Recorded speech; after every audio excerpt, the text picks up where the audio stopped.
Clean होऊन बाहेर पडायला पाहिजे, कारण ते आता राजकीय प्रक्रियेमध्ये आहे. आजची एक महत्त्वाची डेव्हलपमेंट आहे की मुंडवा जमीन प्रकरणात पार्थ पवारांना क्लीन चिट आहे. हायकोर्टानं याच्यावरती काही ताशेरे मारले होते.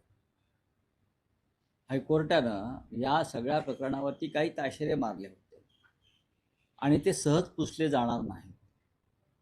देवेंद्र फडणवीस हे कायद्याचे रक्षक नाही किंवा या महाराष्ट्रात कायदा सगळ्यांसाठी समान नाही, हे साधारण अशा अनेक प्रकरणावरून मला दिसतंय. पार्थ पवार यांनी चौकशीला सामोरं जाऊन क्लीन होऊन बाहेर पडायला पाहिजे, कारण ते आता राजकीय प्रक्रियेमध्ये आलेले आहे, लक्षात घ्या. आणि जेव्हा राजकीय प्रक्रियेच्या मुख्य प्रवाहात एखादा नवीन कार्यकर्ता येतो तेव्हा त्याने त्यांच्यावरती असलेले आरोप, संशयाचं बळ हे दूर केलं पाहिजे. नाही, पण या अहवालात असं म्हटलेलं आहे की पार्थ पवार यांचा या व्यवहाराशी काही संबंध दिसत नाही, कारण कुठल्याच कागदपत्रांवर त्यांच्या सह्या नाहीत किंवा त्यांची संमती नाही. याला बेनामी काम करणं म्हणतात.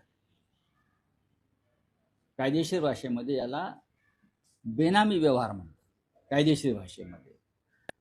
पण अर्थात आता सरकार त्यांचं आहे, मुख्यमंत्री त्यांचे आहेत, त्यांचा पक्ष स्वतः देवेंद्र फडणवीस चालवत आहेत. अशा वेळेला महाराष्ट्राची जनता